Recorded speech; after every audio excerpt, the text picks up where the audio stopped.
This diagram shows a 2008 photograph with projected changes in lateral erosion if trends continue with large bar buildup and lateral erosion by point bar formation. You can see agricultural land is lost, mature riparian vegetation is lost, and bridges and infrastructures are threatened. Actually, down near Bar 9 at the right side of the photo, the Geyserville Bridge, erosion has progressed to the point shown on the diagram and riprap has been installed. This is the West Bank that's eroded in 2010, showing the progress of erosion just in very small floods, less than 2-year recurrence. Caltrans has had to come in and install riprap, actually riprap that's designed to launch into the channel as erosion proceeds. This area has eroded up to 200 feet laterally, while the inside bar, shown on the left of the photograph, has built considerably. This is the future of the Russian River if the gravel bars are not managed and if something isn't done about eroding banks.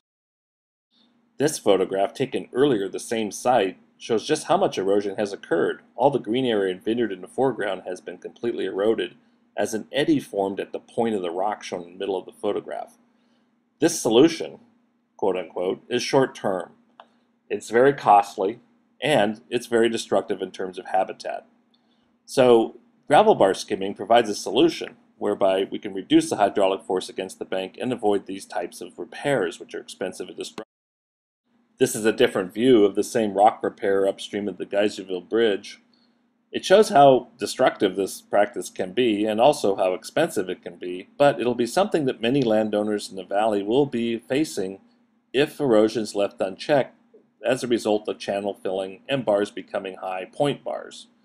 This will be the same situation many will face to protect their land against erosion, vineyards, and homes, as well as infrastructure. Obviously, a longer-term solution is needed. So we've now seen the history of channel aggradation or sediment filling and the trends toward a more meandering, erosive stream and one that fills and avulses and takes over the whole valley floor. The width and pattern of the river is out of sync with the natural balance of flow and sediment, and thus the behavior is unstable. The problems of lateral erosion, loss of flood capacity, risk of avulsion are real, and what are some of the ways that we might be able to approach this? Well, actually, in-stream mining does provide some relief.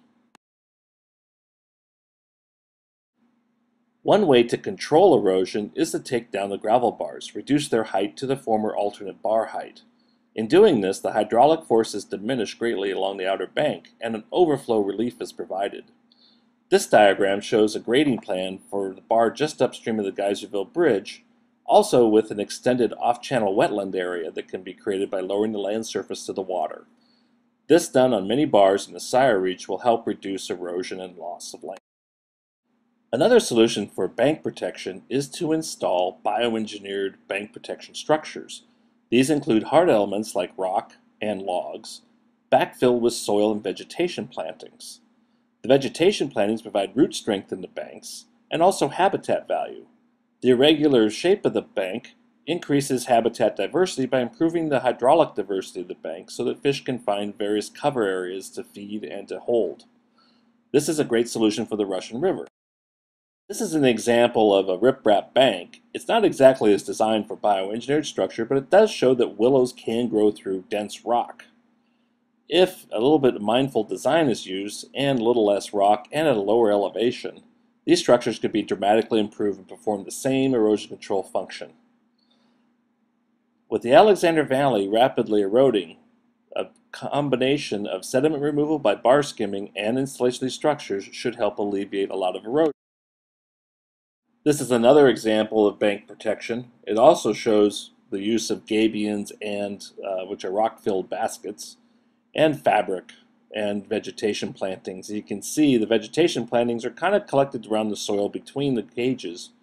Gabions are not really recommended most of the time. They can be used buried into structures, but still the point is that willows can thrive in a structure that's fairly hard, and with a little mindful use of bioengineering, we can improve these structures greatly.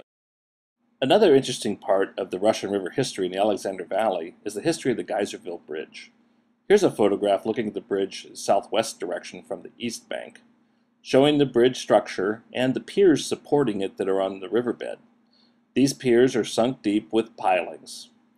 This bridge lasted until 2005, and dramatic changes demonstrates some of the issues associated with their channel filling with sediment and bank erosion. This photo shows the Geyserville Bridge in April 2003 looking upstream.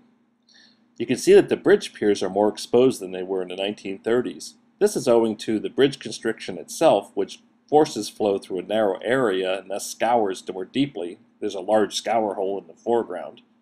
As well as debris catching on the pier can also increase scour. Scour tends to happen also because of land reclamation and river mining and channel reclamation practices.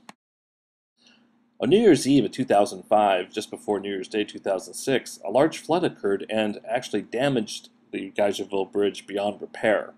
What happened was that the piers scoured and sank, and the bridge deck shows this tilting in the lower photograph as a result. Thus, the structurally damaged bridge had to be destroyed and replaced with a new one.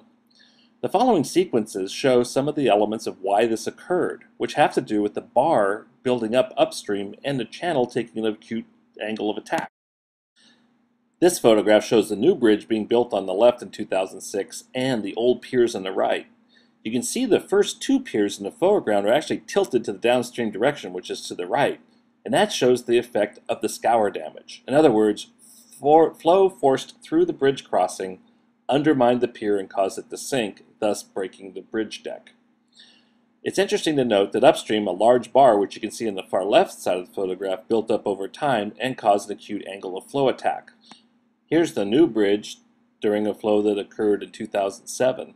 You can see now that the piers are pretty much smaller and they're actually sunk a lot deeper. So this bridge and the abutments of the bridge are pretty well stable. The approach fills, the land area that approaches the bridge, the roadway, is subject to erosion and was recently repaired by Caltrans for $1.5 million. This occurred on the upstream west side of the bridge.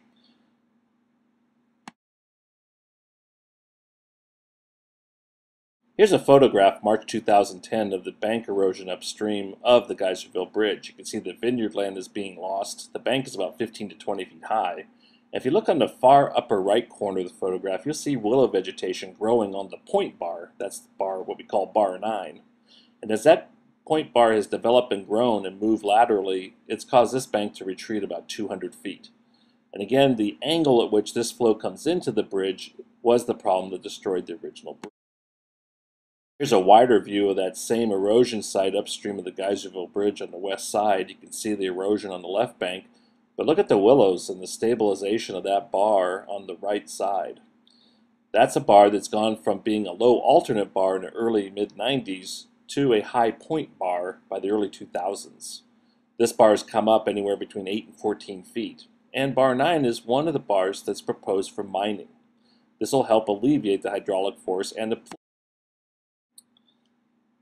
In 2007, the bar just upstream of the Geyserville Bridge, shown to the right of center in this photograph, had accumulated up to about 14 feet of new gravel.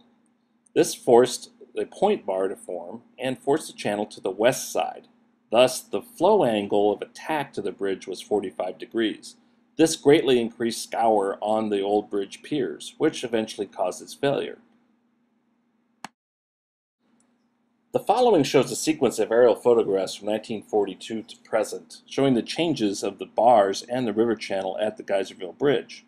You can see the Geyserville Bridge in the middle of the photograph, and actually the channel is more toward the east bank than it is per the current west bank configuration. But what's important is to see how straight it is coming into the bridge. Again, coming straight at those piers is actually to minimize the scour at the constriction of the bridge.